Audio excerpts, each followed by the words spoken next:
Bismillahirrahmanirrahim. My name is Murtaza Kait from the platform of IQ School of Finance and welcome to the orientation session of CFAB 1, that is Advanced Corporate Reporting as per the ICAP New Education and Training Scheme 2025. जैसे कि आप सब जानते हैं कि ICAP की जो नई एजुकेशन स्कीम है वो अफेक्टिव हो चुकी है for the upcoming summer 2026 and onward जो भी हमारे पास CA फाइनल की अटैम्प्ट्स होंगी। और इस नई स्कीम में जो हमारा ये CFAB 1 है, जो कि पुरानी स्कीम में advance accounting and financial reporting था, नई स्कीम में इसका एक तो नाम चेंज किया गया है, CFAB 1 एडवांस कॉर्पोरेट रिपोर्टिंग कर दिया गया। और ऑब्वियसली इस सब्जेक्ट के थोड़ा बहुत स्ट्रक्चर या ग्रेड के अंदर भी चेंजेस हैं। तो आज के डिस्कशन के अंदर हम इस सब्जेक्ट का डिटेल पोस्टमार्टम करेंगे, यानी कि एक तो मैं ये डिस्कस करूँगा कि पुरानी स्कीम और नई स्कीम के अगेंस्ट इस सब्जेक्ट के कोर्स कंटेंट में कोई चेंजेस हैं या नहीं है, और अगर चेंजेस है तो वो किस नौइयत की है। सेकेंडली हम ये डिस्कस करेंगे कि इस सब्जेक्ट का डिफ़िकल्टी लेवल, इस सब्जेक्ट का पासिंग रेशियो किस तरह का है, यानी कि जिससे हमें ये आइडिया हो कि सब्जेक्ट की हमें प्रिपरेशन किस तरह से करनी है, इस सब्जेक्ट में ICAP के एग्जामिनर की हमसे क्या एक्सपेक्टेशन होगी। थर्डली हम ये डिस्कस करेंगे कि सब्जेक्ट का ओवरऑल कोर्स कंटेंट क्या है, कौन कौन से अकाउंटिंग स्टैंडर्ड्स हैं जो कि इस सब्जेक्ट के अंदर आपने कवर करने होंगे और किस डिटेल में या किस लेवल पे जाकर कवर करना होगा। चौथा हम ये डिस्कस करेंगे कि अगर हम आने वाली अटैम्प्ट के लिए, चाहे हमारी अटैम्प्ट 6 महीने बाद बन रही हो, चाहे हमारी अटैम्प्ट 1 साल बाद बन रही हो, या फिर अभी हम रिजल्ट से फ्री हुए हैं और रिजल्ट के बाद अब हमारी अगली अटैम्प्ट लेट से 3-4 महीने बाद ही बन रही है, तो जो भी टाइम अवेलेबल है, चाहे वो 4 महीने हो, 6 महीने हो या 12 महीने हो, तो इस रिमेनिंग टाइम में हम इस सब्जेक्ट को किस तरह से कवर कर सकते हैं, यानी कि ओवरऑल इस सब्जेक्ट को प्रिपेयर करने की क्या अप्रोच होनी चाहिए। और फिर लास्टली हम डिस्कस करेंगे कि IQ स्कूल ऑफ फाइनेंस की तरफ से या मेरी तरफ से इस सब्जेक्ट में आपको किस तरह से फैसिलिटेट किया जा रहा होगा।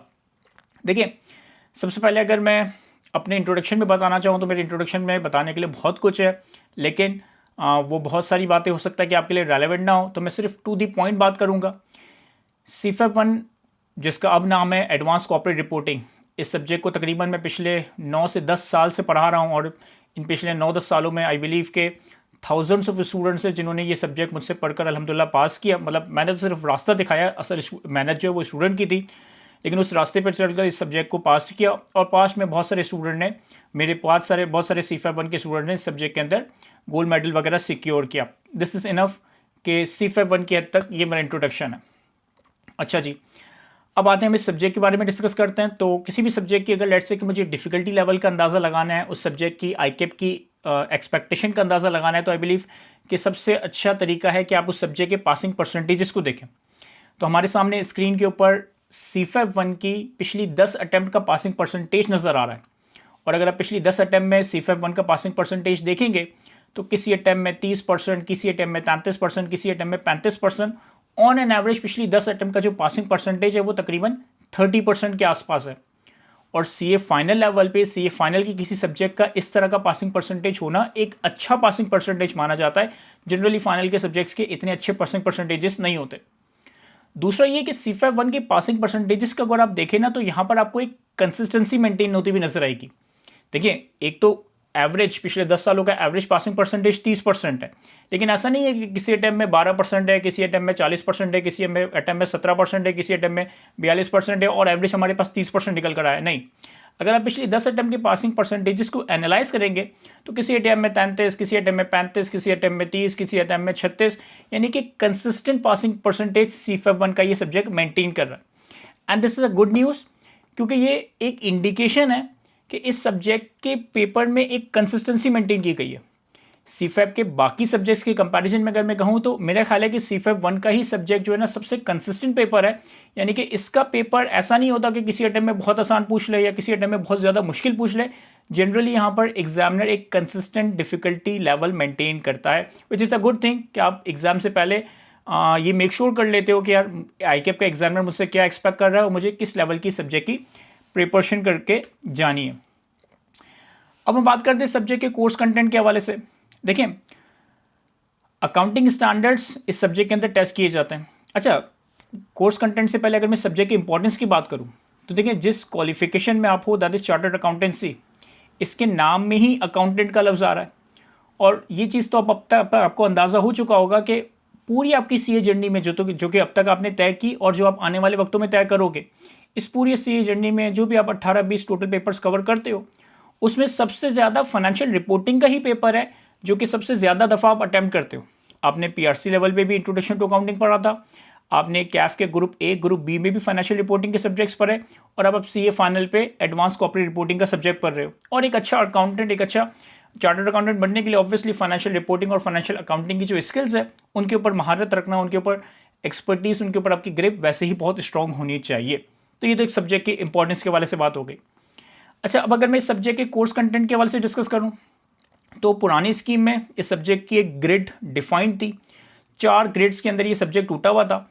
नई स्कीम में आईकेप ने ग्रिड को थोड़ा सा रीशफल किया है, कुछ स्टैंडर्ड्स को ग्रिड ए से निकाल कर ग्रिड बी में डाल दिया, कुछ को बी से निकाल कर ग्रिड सी में डाल दिया, लेकिन ओवरऑल इस सब्जेक्ट के कोर्स कंटेंट में 1% भी चेंज नहीं है। कोई भी नया अकाउंटिंग स्टैंडर्ड इस सब्जेक्ट का एडिशनल पार्ट नहीं बनाया गया। कोई भी स्टैंडर्ड जो कि इस सब्जेक्ट में पहले टेस्ट किया जाता था, अब उसे इस नई स्कीम में इस सब्जेक्ट से नहीं निकाला गया। यानी कि जितने अकाउंटिंग स्टैंडर्ड पहले सीफेप 1 में कवर करवाए जाते थे, सेम वही नंबर ऑफ अकाउंटिंग स्टैंडर्ड अब भी सीफेप 1 के इस न्यू कोर्स का पार्ट बनाए गए। बस ग्रेड के अंदर थोड़ी मॉडिफिकेशन कर दी है कि अब आईकेप ने सीफेप 1 के अंदर 3 ग्रेड्स दिए हैं। पहली ग्रेड है हमारे पास फाइनेंशियल रिपोर्टिंग फॉर ग्रुप्स, जिसकी वेटेज तकरीबन 30 से 40 मार्क की है। दूसरी ग्रेड है हमारे पास accounting for essential financial transaction and ethics, जिसकी वेटेज तकरीबन 30 से 40 मार्क्स की है। और तीसरी ग्रेड है हमारे पास specialised and other areas of financial reporting, जिसकी वेटेज तकरीबन 25 से 35 मार्क की रखी गई है। आईकेप ने अपने हिसाब से इन ग्रेड्स के कुछ लर्निंग आवर्स भी असाइन किए, और अगर आप इन तीनों ग्रेड्स के लर्निंग आवर्स का टोटल देखें तो ये तकरीबन 147 से लेकर 177 आवर्स के दरमियान है। और हम इस सब्जेक्ट की किस तरह से तैयारी करेंगे, हम इस सब्जेक्ट की किस तरह से प्रिपरेशन करेंगे, कितने आवर्स लेक्चर्स के होंगे, कितने आवर्स प्रैक्टिस के होंगे, कितने आवर्स सेल्फ स्टडीज़ के होंगे, वो भी लगभग 150-200 के करीब ही बन रहे होंगे। तो पहले मैं ग्रेड बाय ग्रेड एक एक ग्रेड का पोस्टमार्टम करता हूँ, और फिर मैं आपके साथ एक overall study journey, overall study plan वगैरह शेयर करूँगा। देखिए, हमारे पास जो सबसे पहली ग्रेड है ना, that is financial reporting for groups, जिसकी वेटेज तकरीबन 30 से 40 मार्क की रखी गई है। इसके अंदर हमारे पास 4-5 एरियाज़ हैं, और इन 4-5 एरियाज़ में जो सबसे इम्पॉर्टेंट या यूं कह लें कि एग्जाम का मैंडेटरी एरिया है वो है कंसोलिडेशन का, वो है ग्रुप फाइनेंशियल स्टेटमेंट्स का। अब कंसोलिडेशन कुछ हद तक आपने ग्रुप बी के फाइनेंशियल रिपोर्टिंग के सब्जेक्ट में पढ़ी है, लेकिन यहाँ पर आप कंसोलिडेशन को नेक्स्ट लेवल पे, बहुत ही डिटेल लेवल पे कवर करोगे। यूँ समझ लो कि पूरी जो कंसोलिडेशन के अंदर जितने कॉन्सेप्ट हैं ना, वो सारे कंसोलिडेशन के कॉन्सेप्ट आप सीफेप 1 में कवर करने वाले हो। और अगर मैं परसेंटेज में बात करूं तो आप यूं कह सकते हैं कि आपने ग्रुप बी में जो कंसोलिडेशन पढ़ी है वो हार्डली टोटल कंसोलिडेशन का 10-15% पोर्शन कवर किया था। रिमेनिंग 85 to 80% या 90% पोर्शन आप सीफेप 1 लेवल पे कवर करोगे। देखो, कैफ ग्रुप बी लेवल पे तो हमने सिर्फ सिंपल एक्विजिशन ऑफ सब्सिडरी और इन्वेस्टमेंट इन एसोसिएट का कॉन्सेप्ट देखा था। सीफेप 1 लेवल के ऊपर आप फॉरेन सब्सिडरीज भी देखोगे, कॉम्प्लेक्स ग्रुप भी देखोगे, डिस्पोजल्स का कॉन्सेप्ट भी देखोगे, फिर डिस्पोजल्स के अंदर मजीद सब क्लासिफिकेशंस वगैरह देखोगे, consolidated statement of cash flows बनाना सीखोगे, consolidated statement of changes in equity बनाना सीखोगे। तो यूं समझ लें कि आपने ग्रुप बी में कंसोलिडेशन का कोई 10-15 पोर्शन कवर किया है, रिमेनिंग कंसोलिडेशन का 85 to 90% पोर्शन आप सीफेप 1 लेवल पे कवर करोगे। इसके अलावा इस ग्रिड में हमारे पास कुछ और अकाउंटिंग स्टैंडर्ड्स हैं। IAS 21 ऑलरेडी आपने ग्रुप बी में पढ़ा है, यहाँ पर आप दोबारा से IAS 21 कवर करोगे, क्योंकि यहाँ पर जब हम फॉरेन सब्सिडरी का कॉन्सेप्ट पढ़ेंगे कि फॉर एग्जांपल कि पेरेंट कंपनी पाकिस्तान में है और उसने दुबई में कोई सब्सिडरी एक्वायर की है, चाइना में कोई सब्सिडरी एक्वायर की है, तो फॉरेन करेंसी में सब्सिडरी की कंसोलिडेशन हो रही होगी। ये एरिया हम IAS 21 के साथ देखेंगे। इसी तरीके से एक नया अकाउंटिंग स्टैंडर्ड हम पढ़ेंगे, that is IFRS 5, non current asset held for sale and discontinued operation. ये स्टैंडर्ड आज से पहले आपने सीए की जर्नी में कवर नहीं किया, ये स्टैंडर्ड आप पहली बार सीए फाइनल लेवल पे कवर करोगे। और फिर हमारे पास 2 छोटे स्टैंडर्ड्स हैं, एक है IAS 34 और IAS 24। ये थोड़ा बहुत थ्योरेटिकल, थोड़ा बहुत न्यूमेरिकल, यानी कि इतने कोई लेंथी या डिटेल स्टैंडर्ड्स नहीं है। मेजर जो टाइम है, सब्सटेंशियल जो टाइम है, वो इस ग्रेड में आपका कंसोलिडेशन के एरिया में ही लग रहा होगा। देन हमारे पास सेकंड ग्रेड है accounting for essential financial transaction and ethics. अब यहाँ पर कुछ अकाउंटिंग स्टैंडर्ड्स आ रहे हैं, जिसमें से कुछ अकाउंटिंग स्टैंडर्ड्स आपने already CAF group b level के ऊपर देखे, लेकिन उन्हीं का अगेन एक एक्सटेंडेड या डिटेल वर्जन आप सीए फाइनल लेवल पे कवर करोगे। फॉर एग्जांपल एक टॉपिक हम कवर करेंगे फाइनेंशियल इंस्ट्रूमेंट। अब फाइनेंशियल इंस्ट्रूमेंट इटसेल्फ तो एक टॉपिक या एक चैप्टर है, लेकिन फाइनेंशियल इंस्ट्रूमेंट के अंदर इटसेल्फ बहुत सारे अकाउंटिंग स्टैंडर्ड्स होते हैं। इसके अंदर हम IAS 2 भी पढ़ते हैं, IFRS 7 भी पढ़ते हैं, IFRS 9 भी पढ़ते हैं। और कैफ ग्रुप बी लेवल पे जो आपने फाइनेंशियल इंस्ट्रूमेंट पढ़ा है ना, वो टोटल फाइनेंशियल इंस्ट्रूमेंट का हार्डली 5 से 10% पोर्शन है। फाइनेंशियल इंस्ट्रूमेंट की दुनिया का जो रिमेनिंग 90 या 95% पोर्शन है वो हम सीए फाइनल लेवल पे कवर कर रहे होंगे। यानी टोटल फाइनेंशियल इंस्ट्रूमेंट का सिर्फ आपने 5 से 10% पोर्शन ग्रुप बी में पढ़ा था, बाकी 80-90% पोर्शन आप सीए फाइनल पे कवर करोगे। इसी तरीके से IFRS 15 revenue from contract with customers का स्टैंडर्ड है। अगेन ये स्टैंडर्ड भी हमने ग्रुप बी में पढ़ा है, लेकिन IFRS 15 का यूं कह ले कि तकरीबन 50-60% पोर्शन आपने ग्रुप बी लेवल पे कवर किया था। जो थोड़ा सा एडवांस वर्जन है, थोड़ा सा जो एडवांस एरिया है, यानी कि रिमेनिंग 40% एरिया है, वो आप सीए फाइनल लेवल पे कवर करोगे। इसी तरीके से IAS 12 इनकम टैक्सेस या जिसे हम डेफर्ड टैक्सेस कहते हैं, ये स्टैंडर्ड भी आपने ग्रुप बी में पढ़ा है। लेकिन अगेन जब हम यहाँ पर थोड़े एडवांस अकाउंटिंग स्टैंडर्ड्स पढ़ेंगे तो उनकी इनकम टैक्स इंप्लीकेशंस आप सीए फाइनल लेवल पे IAS 12 में कवर करोगे। और लास्ट एरिया यहाँ पर हमारे पास है कोड ऑफ एथिक्स का, जिसमें as a accountant in practice, यानी कि एज अ अकाउंटेंट, चाहे फिर आप किसी कंपनी के CFO हो, किसी कंपनी के सीनियर मैनेजर हो, किसी फर्म में एज अ अकाउंटेंट वगैरह काम कर रहे हो, तो आपके ऊपर क्या इथिकल, क्या प्रोफेशनल रिस्पॉन्सिबिलिटीज अप्लाई होती है, डिफरेंट सिनेरियोज में किस तरह से थ्रेट्स आइडेंटिफाई करते हैं, उनके अगेंस्ट क्या सेफगार्ड्स वगैरह अप्लाई करने, ये एरिया हम कोड ऑफ एथिक्स के चैप्टर में कवर कर रहे होंगे। देन हमारे पास जो थर्ड और लास्ट ग्रेड है वो है specialised and other financial reporting areas. Again यहाँ पर भी कुछ स्टैंडर्ड्स ऐसे हैं जो कि आपने कुछ हद तक ग्रुप बी लेवल पे या ग्रुप ए लेवल पे कवर किए थे, कुछ नए अकाउंटिंग स्टैंडर्ड्स हम यहाँ पर कवर कर रहे होंगे। फॉर एग्जाम्पल जैसे IAS 36 इम्पेयरमेंट ऑफ एसेट है। अब इम्पेयरमेंट ऑफ एसेट हमने ऑलरेडी ग्रुप ए में पढ़ा है, लेकिन यहाँ पर हम इम्पेयरमेंट का एक नेक्स्ट लेवल कवर करेंगे। हम CGU की इम्पेयरमेंट्स, कॉर्पोरेट एसेट्स की इम्पेयरमेंट्स, कंसोलिडेशन में इम्पेयरमेंट का कॉन्सेप्ट आ जाए तो इन सारी चीज़ों को डिटेल में देख रहे होंगे। IAS 19 employ benefits, IFRS 2 share based payments, ये दो स्टैंडर्ड्स ऐसे हैं जो कि आपने आज से पहले कभी देखे ही नहीं थे, कभी पढ़े ही नहीं थे। तो ये दो अगेन ये थोड़े लेंथी स्टैंडर्ड्स हैं, ये दो नए स्टैंडर्ड्स हैं जो कि आप CFAP 1 लेवल के ऊपर सबसे पहली बार देखोगे। Then IFRS 13 fair value measurement का एक थियोरेटिकल स्टैंडर्ड है, और फिर उसके बाद है IFRS 16 लीजेस। अब अगेन लीजेस का स्टैंडर्ड भी आपने ग्रुप बी कैफ लेवल पे देखा है, लेकिन यहाँ पे लीजेस में हम एडवांस लेवल की चीज़ें देखेंगे।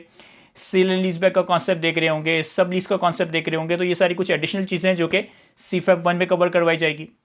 उसके बाद जो हमारे पास एरिया आ रहा है that is specialised financial statements, IFRS for SME, Islamic accounting standards, और कुछ मिसलेनियस एरियाज हैं जिसके अंदर कुछ 2-4 रैंडम अकाउंटिंग स्टैंडर्ड्स हैं। वो सारा एरिया इस ग्रेड का पार्ट बनाया गया है और वो उतना कोई टाइम टेकिंग वगैरह नहीं है। तो ये तो हमारे पास ICAP की न्यू स्कीम के हिसाब से CFAP 1 एडवांस कॉर्पोरेट रिपोर्टिंग का ओवरऑल कोर्स था।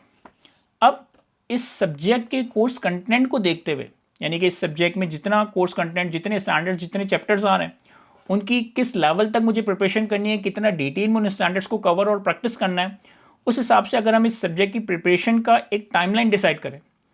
देखिए CFAP 1 का जो कोर्स कंटेंट है ना, उनके अगर हम लेक्चर आवर्स देखें ना तो वो तकरीबन 120 to 130 आवर्स के करीब है, या चले 130 मैक्सिमम साइड पर हम ले लेते हैं। यानी 130 घंटे के अंदर आप CFAP 1 का कोर्स कंटेंट कवर कर सकते हो, कॉन्सेप्चुअली भी, प्रैक्टिस भी, और with reasonable number of pass papers practice भी। यानी कि CFAP 1 का जो ओवरऑल कोर्स कंटेंट है वो तकरीबन 130 आवर्स का। ये सिर्फ लेक्चर आवर्स में आपको बता रहा हूँ, आपकी सेल्फ स्टडी, आपकी प्रैक्टिस तो एडिशनल हो रही होगी। और ऑब्वियसली वो सारे अकाउंटिंग स्टैंडर्ड जो आपने कैफ लेवल में ग्रुप ए, ग्रुप बी पे देखें, जिनके नाम आपको CFAP 1 के कोर्स में नजर नहीं आए, फॉर एग्जांपल आपने IAS 33 अर्निंग पर शेयर पढ़ा है, IAS 20 गवर्नमेंट ग्रांट पढ़ा है, IAS 40 इन्वेस्टमेंट प्रॉपर्टी पढ़ा है, IAS 16 प्रॉपर्टी प्लान एंड अकाउंटमेंट पढ़ा है, IAS 23 बोरिंग कॉस्ट पढ़ा है। तो बहुत सारे अकाउंटिंग स्टैंडर्ड्स ऐसे हैं जो कि आपने FAR 1 या कॉर्पोरेट रिपोर्टिंग FAR 2 लेवल पे कवर किए, जो कि एक्सप्लिसिटली आपको CFAP 1 के कोर्स में नजर नहीं आ रहे। लेकिन CFAP 1 की प्रिपरेशन के लिए हमने उन अकाउंटिंग स्टैंडर्ड्स को भी रिवाइज करना होगा, उन अकाउंटिंग स्टैंडर्ड्स से भी एडजस्टमेंट्स आपसे CFAP 1 में टेस्ट की जाएगी। हाँ, ऐसा नहीं होगा कि IAS 16 प्रॉपर्टी प्लान एंड अकाउंटमेंट का कोई 20 मार्क का सवाल आ जाए, लेकिन कोई 4-5 मार्क की एडजस्टमेंट जरूर आ सकती है। ऐसा नहीं होगा कि इन्वेस्टमेंट प्रॉपर्टी पे कोई 10-15 मार्क का अलग से सवाल आ जाए, लेकिन इन्वेस्टमेंट प्रॉपर्टी की एडजस्टमेंट किसी और सवाल के साथ, किसी और चैप्टर के साथ मिलाकर बिल्कुल पूछी जा सकती है और पूछी जाती भी है। तो CFAP 1 की प्रिपरेशन के लिए हमने कैफ 1 और कैफ 6 या कैफ 5 में फाइनेंशियल रिपोर्टिंग के स्टैंडर्ड्स कवर किए, उनका भी हमें एक रीजनेबल रिवीजन करना होगा। और फिर एक अच्छी तैयारी के लिए ज़रूरी है कि जब आप CFAP 1 का कोर्स कंप्लीट कर लें तो कम से कम पिछली 10 से 12 अटेम्प्ट के, रिसेंट अटेम्प्ट के पास पेपर्स को खुद से सॉल्व करें। तो एक रीजनेबल टाइम हमें पास पेपर्स की प्रैक्टिस के लिए भी देना पड़ेगा। तो मोटा मोटा मैं यूँ कह सकता हूँ कि तकरीबन 130 आवर्स आपके CFAP 1 के कोर्स का है, लेक्चर आवर्स, सेल्फ स्टडीज और प्रैक्टिस सब एडिशनल। तकरीबन 15 से 20 घंटे आपको कैफ 1 और कैफ 2 के अकाउंटिंग स्टैंडर्ड्स को रिवाइज करने के लिए लगेंगे। अगेन कैफ 1 कैफ 2 का पूरा कोर्स डिटेल में रिवाइज नहीं करना, बस कॉन्सेप्ट्स को ही रिवाइज करना है, क्योंकि उनकी प्रैक्टिकल इंप्लीकेशंस आप आईकेप के पास पेपर के सवालों में देखोगे। और 30 घंटे अगर हम 10 अटेम्प्ट के पास पेपर्स भी टारगेट करते हैं कि हमें 10 अटेम्प्ट के पास पेपर्स भी एटलीस्ट प्रैक्टिस करने, तो हमें एटलीस्ट 30 to 35 आवर्स इसको अलोकेट करने होंगे। तो ओवरऑल मिला जुला कर ये पूरे सब्जेक्ट का कोर्स ड्यूरेशन है। और अगर आप CFAP 1 का स्पेसिफिक कंटेंट मुझसे पूछेंगे वो तकरीबन 130 आवर्स का है। अब यहाँ पर ये सवाल अराइज होता है कि सर ये जो कोर्स कंटेंट आपने बताया, हमें इसको प्रिपेयर करने में कितना टाइम लगेगा। फॉर एग्जाम्पल जो लोग ये डिस्कशन या ये वीडियो देख रहे हैं, डिफरेंट तरह के सिनेरियोस हो सकते हैं। आप में से कुछ लोग ऐसे होंगे जिनकी अटेम्प्ट 12 महीने बाद, 1 साल बाद बन रही होगी। कुछ लोग ऐसे होंगे जिनकी अटेम्प्ट 6 महीने बाद बन रही होगी। हो सकता है कि कुछ लोग CA फाइनल के रिजल्ट के बाद इस सेशन को देख रहे हो और उनकी अटेम्प्ट अगले 4 महीने बाद ही बन रही हो। तो इन एनी केस जो भी मेरे पास रिमेनिंग टाइम है, चाहे 1 साल का, चाहे 6 महीने का, चाहे 4 या 3 महीने का, तो क्या मैं इस रिमेनिंग टाइम में इस सब्जेक्ट को कवर कर सकता हूँ? The answer is yes. The answer is yes. Yes, बिल्कुल आप इस सब्जेक्ट को अपने रिमेनिंग टाइम में कवर कर सकते हो। फिर चाहे आपका रिमेनिंग टाइम 1 साल का हो, चाहे आपका रिमेनिंग टाइम 4 महीने का हो। देखो किस तरीके से सिंपल सी एक मैथमेटिकल कैलकुलेशन है। फॉर एग्जाम्पल कि अगर मेरे पास CFAP 1 का कोर्स ड्यूरेशन 130 आवर्स का है और मेरी अटैम्प्ट आज से 1 साल के बाद है, 12 महीनों के बाद है, तो पहले तो मैं लास्ट के 2 महीने हटा देता हूँ कि लास्ट के 2 महीने तो आपके सिर्फ रिवीजन के होंगे। अगर आपकी 12 महीने बाद भी अटैम्प्ट है तो इसका मतलब है 10 महीनों में आपको ये कोर्स कंप्लीट कर लेना है, ताकि लास्ट के 2 मंथ्स आप सिर्फ रिवीजन कर रहे हो। अब अगर मुझे 10 महीनों में 130 आवर्स के लेक्चर्स कवर करने हैं, तो तकरीबन मैं कह सकता हूँ कि मेरे पास 40 वीक्स अवेलेबल है और हर वीक्स मुझे तकरीबन 3.25-4 घंटे के लेक्चर्स कवर करना होंगे। That's it. ये कोई इतना बड़ा टारगेट नहीं है जो आप अचीव ना कर सकें। एक हफ्ते में अगर आप 4 घंटे की भी लेक्चर्स कवर करते हैं, एक वीक में 4 घंटे की भी लेक्चर्स कवर करते हैं, आप 10 महीनों में इस सब्जेक्ट की क्लासेस कंप्लीट कर सकते हैं।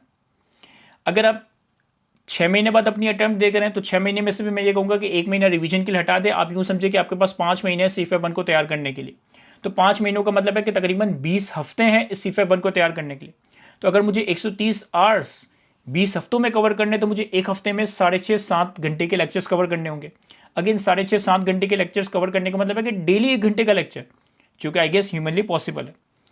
और अगर लेट्स से कि कोई स्टूडेंट ऐसा है जिसने अभी CA फाइनल का रिजल्ट आया और उसका खुदा ना खास्ता CFAP 1 फ्लंक हो गया, अब 4 महीने बाद उसकी CA फाइनल की दोबारा से अटेम्प्ट बन रही है, 3 महीने बाद उसकी दोबारा से अटेम्प्ट बन रही है, तो फिर वो अकॉर्डिंगली ऑब्वियसली पूरा सब्जेक्ट तो दोबारा से नहीं पढ़ेगा।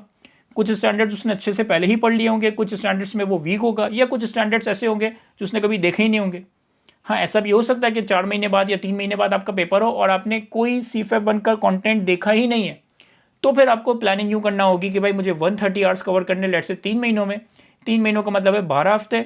12 हफ्तों का मतलब है कि मुझे हर हफ्ते तकरीबन 10 से 11 घंटों के लेक्चर्स कवर करना होंगे। तो यहाँ पर अपने प्लानिंग अपने टाइम के हिसाब से ही करनी है। आप ये देखो कि आप कौन सी अटेम्प्ट के लिए CFAP 1 को टारगेट कर रहे हो। जो भी अटेम्प्ट आप CFAP 1 के लिए टारगेट कर रहे हो, आखिर का 1 महीना तो आप रिवीजन के लिए निकाल देंगे। आखिर के 1 महीने में हम सिर्फ रिवीजन करेंगे, सिर्फ पास पेपर्स करेंगे। 1 महीना निकालने के बाद अब जो आपके पास टाइम बचा है, उस हिसाब से आप देखें कि मुझे अगर 130 आवर्स के लेक्चर्स कवर करने हैं, इसे मैं divided by number of weeks या नंबर ऑफ डेज अवेलेबल करूं, तो मुझे डेली बेसिस पे या वीकली बेसिस पे कितने ड्यूरेशन के लेक्चर्स कवर करने हैं, आपको एक रफ आइडिया हो जाएगा कि यार मुझे इस पेज से लेक्चर को लेकर चलना है।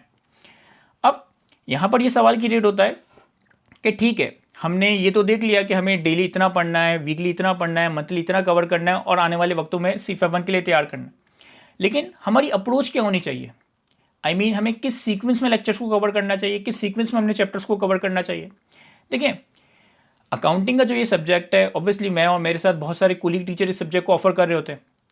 हर सब्जेक्ट को या फाइनेंशियल रिपोर्टिंग के सब्जेक्ट को हर टीचर को पढ़ाने का एक अपना तरीक़ेकार होता है। हर टीचर का अपना एक अंदाज़ है, हर टीचर की अपनी एक सीक्वेंस है। तो मैं अपने पिछले 9-10 सालों के एक्सपीरियंस से आपके सामने एक आइडियल सीक्वेंस प्रेजेंट करूंगा। मेरे हिसाब से CFAP 1 को आपने इस सीक्वेंस में कवर करना चाहिए। जो सीक्वेंस आपके सामने स्क्रीन पे नजर आ रही है, उसी सीक्वेंस में आपको चैप्टर को 1 बाय 1 कवर करना है।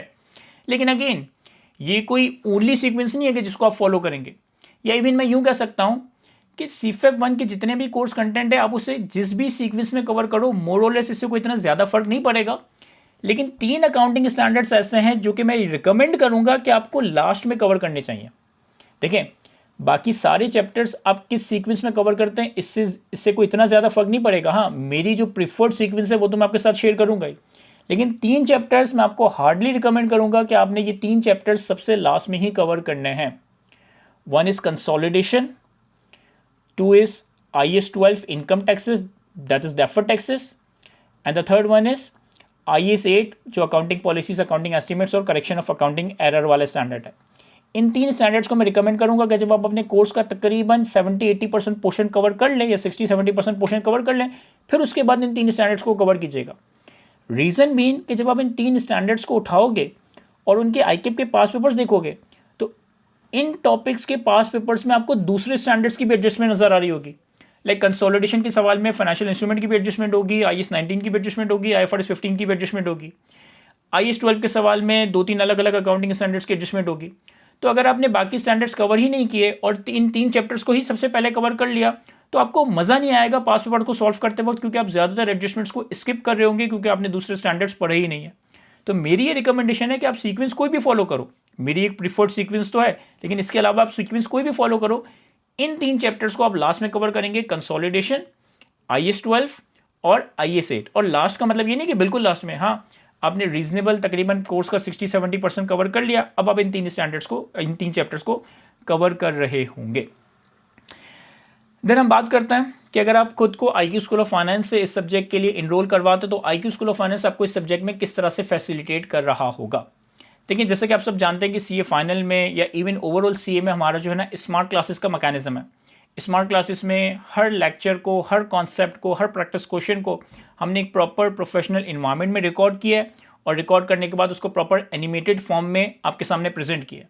और इन सारी चीज़ों का ऑब्जेक्टिव ये है कि आप लोगों को चीज़ें इतनी ऑर्गेनाइज और इतनी एफिशिएंट वे में मिल रही हो कि आप अपने कम से कम मेहनत या कम से कम इनपुट देकर इस सब्जेक्ट को या किसी भी सब्जेक्ट को बआसानी पास कर ले।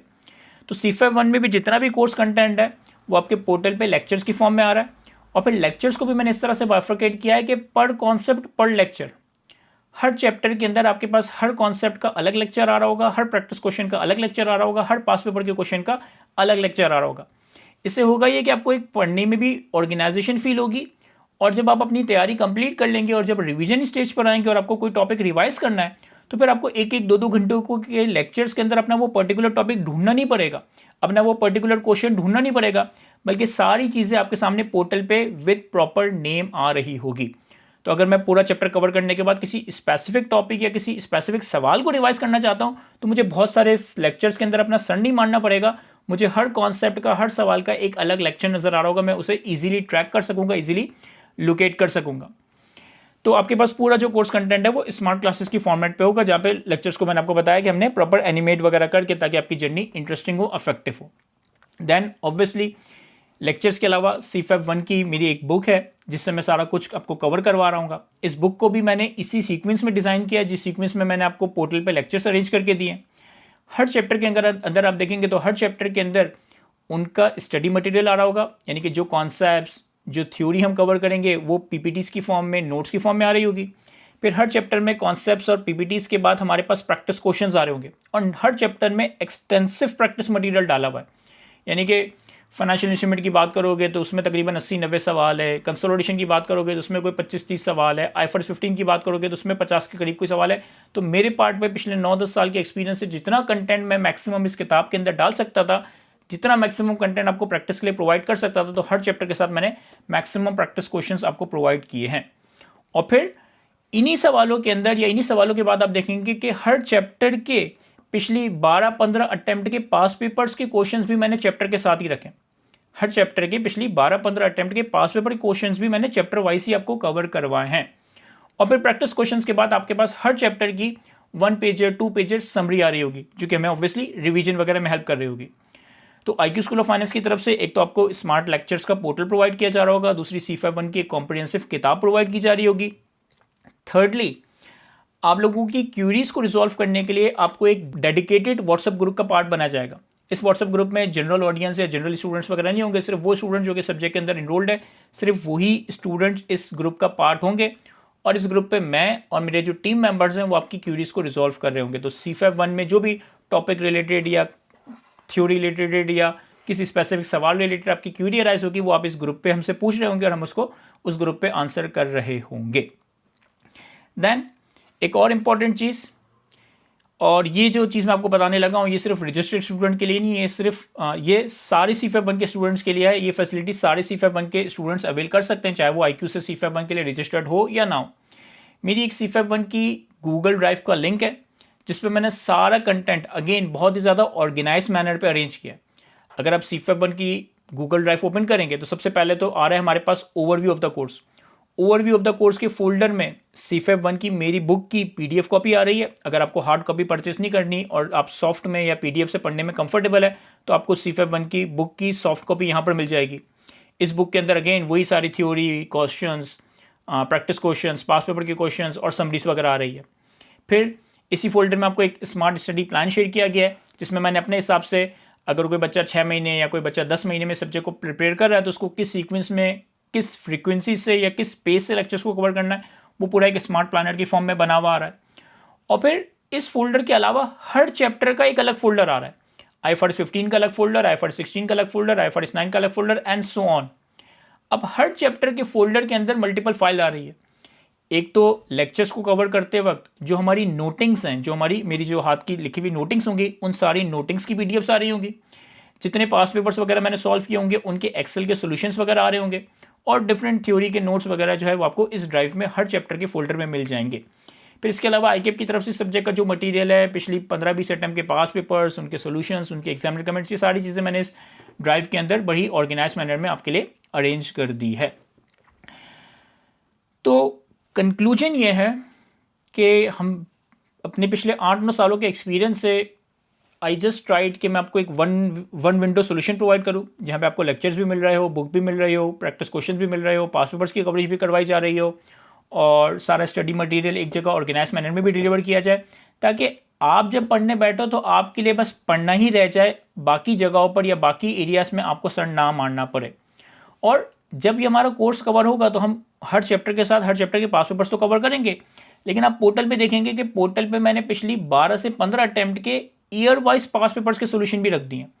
यानी कि वंस आपने अपना कोर्स तैयार कर लिया, अब आप पास पेपर्स की क्वेश्चंस की प्रैक्टिस करते हो और किसी सवाल में फंसते हो और आपने इसका वीडियो सोल्यूशन देखना है तो आपके पास ईयर वाइज पास पेपर की वीडियो सोल्यूशंस आ रहे होंगे, ताकि आप कोई भी पास पेपर का क्वेश्चन इजीली ट्रेस कर सको, उसे इजीली देख सको, वहाँ से कौन चीज़ें कॉन्सेप्चुअली सीख सको। इसके अलावा जैसे कि आप सबको पता है कि C-FAB1 का जो ये एग्ज़ाम है ये एक ओपन बुक एग्ज़ाम है, यानी कि अकाउंटिंग की IFRS की जो ओरिजिनल बुक्स होती हैं, जो IFRS की रेड बुक्स कहलाई जाती हैं, वो रेड बुक्स आपको अपने C-FAB1 के एग्ज़ाम में ले जाने की इजाज़त है। अब सवाल ये है कि अगर ये एक ओपन बुक एग्ज़ाम है तो क्या इसको सॉल्व करने का हमारा कोई अप्रोच, हमारी कोई स्ट्रैटेजी डिफरेंट होगी, या इस ओपन बुक एग्ज़ाम को हमने किस तरह से अवेल करना है specifically with respect to C-FAB1। देखिए, अकाउंटिंग ना एक प्रैक्टिकल सब्जेक्ट है। अकाउंटिंग एक प्रैक्टिकल सब्जेक्ट है जो कि आपको प्रैक्टिस से आएगा। यस, कॉन्सेप्ट्स हैं जो कि हम प्रैक्टिस से सीखेंगे, प्रैक्टिस से उनको अपने जहनों में महफूज करेंगे, लेकिन ओवरऑल ये एक प्रैक्टिकल सब्जेक्ट है। तो एग्ज़ाम के 3 घंटे आपके पास पेपर सॉल्व करने के होंगे, ना कि बुक को रीड करने के, ना कि बुक को यूज़ करने के, ना कि बुक में से कुछ चीज़ देख कर लिखने के। हाँ, ऑडिटिंग के सब्जेक्ट में या टैक्सेशन के सब्जेक्ट में जो कि ओपन बुक एग्जाम है, या लॉ के सब्जेक्ट में स्पेसिफिकली, वहाँ पर बुक का इस्तेमाल काफ़ी ज़्यादा हो रहा होता है during the 3 hours of the exam. लेकिन C-FAB1 के एग्ज़ाम के अंदर आपकी बुक तकरीबन ना होने के बराबर ही इस्तेमाल हो रही होगी। देखिए, इसको यूँ समझें कि फॉर एग्जांपल आपको एक रेस के अंदर, आपको एक कार रेस के अंदर पार्टिसिपेट करना है और मैं आपको कहता हूँ कि यार ये जो कार रेस है ना, ये एक ओपन बुक रेस है। यानी कि मैं आपको एक किताब दूंगा, how to win the race या how to drive the car, और आप गाड़ी चलाते वक्त, रेसिंग लगाते वक्त उस किताब को इस्तेमाल कर सकते हो। अब ऑब्वियसली अगर आप रेस ट्रैक पर हो और गाड़ी चला रहे हो और आप वहाँ पर ये किताब खोलकर इस्तेमाल करोगे कि यार कौन से पैडल से ब्रेक लगना है, कौन से पैडल से एक्सीलरेटर होगा, तो ऑब्वियसली आप रेस जीतना तो दूर की बात, हो सकता है कि गाड़ी ठोक कर आ जाओ। तो इसी तरीके से अकाउंटिंग का पेपर भी जो है प्रैक्टिकल पेपर है। तो यहाँ पर बुक, हमारे ओपन बुक एग्जाम तो है, लेकिन बुक की जो यूजेज है वो एग्जाम में तकरीबन ना होने के बराबर होगी। या यूँ कह लो कि फॉर एग्जांपल अगर हम फार्मिंग के एग्जांपल लें तो एक किताब पढ़कर के फार्मिंग कैसे की जा सकती है एज़ कम्पेयर टू कि एक किसान का या फार्मर का बेटा, तो ऑब्वियसली किसान या फार्मर के बेटे को ज़्यादा अच्छा फार्मिंग करना आती होगी बनिस्बत उस शख्स के जिसने किताब पढ़ी हो कि हाउ टू डू फार्मिंग। तो जो प्रैक्टिकल सब्जेक्ट्स होते हैं उनकी प्रैक्टिस से, उनको अप्लाई करके ही आप सब्जेक्ट को अच्छे से सीख रहे होते हो। तो यहाँ पे भी बुक की यूटिलिटी तकरीबन ना होने के बराबर ही होगी, लेकिन हाँ अपनी फॉर्मेलिटी के लिए या कंप्लीटनेस के लिए, अपने कॉन्फिडेंस के लिए अगर आप IFRS की रेड बुक्स देखना चाहें तो आप उन बुक्स को बिल्कुल देख सकते हैं। मैं क्या रिकमेंड करूँगा सर, मैं ये रिकमेंड करूँगा कि अगर आप IFRS की रेड बुक्स देखना चाहते हैं तो आप देखेंगे कि हर स्टैंडर्ड में ना पहले तो मेन स्टैंडर्ड होता है, फिर उसके बाद उसकी इलस्ट्रेटिव एग्जाम्पल्स होती हैं, और फिर उसके बाद बेसिस ऑफ कंक्लूजन के पैरास होते हैं। तो अगर आप IFRS की रेड बुक देखना चाहते हैं, यूज़ करना चाहते हैं, तो हर स्टैंडर्ड में जो इलस्ट्रेटिव एग्जाम्पल्स आ रही हैं ना, उनको आप ज़रूर देख लें, क्योंकि एट टाइम्स ICAP का एग्जामिनर उन इलस्ट्रेटिव एग्जाम्पल से ही सवाल पूछ लेता है। तो अगर आप IFRS की रेड बुक से इस्तेमाल कर रहे हैं तो आपने इलस्ट्रेटिव एग्जाम्पल्स को देखना है। इलस्ट्रेटिव एग्जाम्पल्स के अलावा अगर आप बाकी कुछ देखना चाह रहे हैं तो फिर आप मेन स्टैंडर्ड के जो बोल्ड पैरास होते हैं, bold paras basically important paras होते हैं, उनको रीड कर लें। लेकिन उन बोल्ड पैरास में वही सब कुछ आ रहा होगा जो आपने ऑलरेडी लेक्चर्स में या चैप्टर्स की कवरेज के अंदर सीख लिया होगा। स्टैंडर्ड्स के जो बेसिस ऑफ कंक्लूजन के पैरास होते हैं वो आपको हरगिज़ अभी रीड करने की ज़रूरत नहीं है। जब आप चार्टर्ड अकाउंटेंट बन जाए और फाइनेंशियल रिपोर्टिंग में PhD वगैरह करने का सोचे या रिपोर्टिंग में अपनी एक्सपर्टीज बनाने का सोचे, तब आप उन बेसिस ऑफ कंक्लूजन के पैरास को पढ़िएगा। रेड बुक में आपके पढ़ने के लिए इलस्ट्रेटिव एग्जाम्पल्स यूजफुल है, उसके अलावा जो हर स्टैंडर्ड के बोल्ड पैरास है आप उनको इस्तेमाल कर सकते हैं। अच्छा, इसके अलावा क्या हमें CFAP 1 की स्टडी टेक्स्ट वगैरह को यूज़ करने की ज़रूरत है? मैं बिल्कुल भी रिकमेंड नहीं करूँगा, क्योंकि CFAP 1 की स्टडी टेक्स्ट मैंने थॉरोली रिव्यू की है, तो मेरे हिसाब से उसका जो कंटेंट है वो उसका कैलिबर बहुत ही बकवास है, बहुत ही घटिया है। मतलब आपका पेपर एक अच्छे कैलिबर का पूछा जाता है, लेकिन CFAP 1 की स्टडी टेक्स्ट के अंदर जो कंटेंट डाला गया है उसका कैलिबर और पेपर के कैलिबर में कोई मैच नहीं है। तो मैं तो रिकमेंड नहीं करूँगा कि आप CFAP 1 की स्टडी टेक्स्ट को यूज़ करें। फिर जैसे कि हमारा ये CFAP 1 का पेपर कंप्यूटर बेस्ड एग्जाम भी है, यानी कि हम हार्ड कॉपी में पेपर फॉर्मेट पे तो ये पेपर नहीं दे रहे होंगे, हमने ICAP के एग्जाम सॉफ्टवेयर पे इस पेपर को देना है। तो उसकी क्या तैयारी करनी है या उसकी क्या प्रिपरेशन करनी है? देखिए, आप जब लेक्चर्स देखेंगे ना, तो मैंने हर लेक्चर्स के जो कॉन्सेप्चुअल लेक्चर्स हैं वो तो स्मार्ट लेक्चर्स की फॉर्म में, हर लेक्चर्स के जो प्रैक्टिस क्वेश्चंस हैं वो iPad की फॉर्म में सॉल्व करवाया। लेकिन हर चैप्टर के जो पास पेपर के क्वेश्चंस हैं, मैंने हर चैप्टर के पास पेपर के क्वेश्चंस आपको एक्सेल में सॉल्व करवाए। उनको मैंने iPad पे, नोटपैड पे सॉल्व नहीं करवाया, और उनको एक्सेल पे सॉल्व करवाया ही इसलिए है ताकि एक्सेल में सवालों के सोल्यूशन की प्रेजेंटेशन कैसे होगी, फॉर्मूलाज कैसे अप्लाई किए जाएंगे, लिंकिंग किस तरह से होगी, डाटा को कैसे मैनेज किया जाएगा, वो सारा कुछ मैं आपको एक्सेल में सिखा सकूं। तो ICAP का जो एग्जाम सॉफ्टवेयर है उसमें भी आपको एक एक्सेल ही मिल रहा होता है जहां पर आप सवालों को सॉल्व कर रहे होते हैं।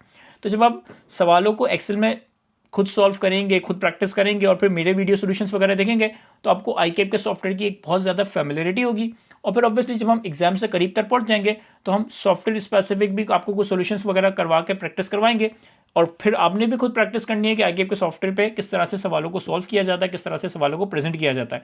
लेकिन उस सॉफ्टवेयर के अंदर एक्सेल ही हम एक्चुअली यूज़ कर रहे होते हैं जब हम अपनी ऑडिट फॉर्म में या अपनी आर्टिकलशिप में चलाना सीखते हैं। तो पास पेपर्स के जितने भी सोल्यूशन हैं वो मैंने एक्सेल में सॉल्व किए ताकि उसकी इलेक्ट्रॉनिक प्रेजेंटेशन, उसकी इलेक्ट्रॉनिक फॉर्मेटिंग वगैरह का भी आपको बेहतर आइडिया हो सके। तो this was a complete overview I believe of CFAP 1 advance corporate reporting on my part. मैंने कोशिश की है कि आपकी CFAP 1 के वाले से जितनी भी पोटेंशियल क्यूरीज हैं उनको इस डिस्कशन के अंदर आंसर कर सकूं, लेकिन स्टिल इसके अलावा बहुत सारे ऐसे सवाल होंगे जो कि शायद अनएड्रेस्ड होंगे, जो कि शायद मैंने अटेंड नहीं किए होंगे।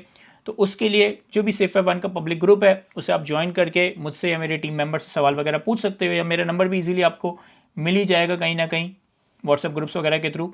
आप मुझे मैसेज कर सकते हो या CFAP 1 के ग्रुप पे पूछ सकते हो, तो मैं उससे आपकी जो स्पेसिफिक क्यूरी होगी उसे वहाँ पे इंटरटेन कर रहा हूँ।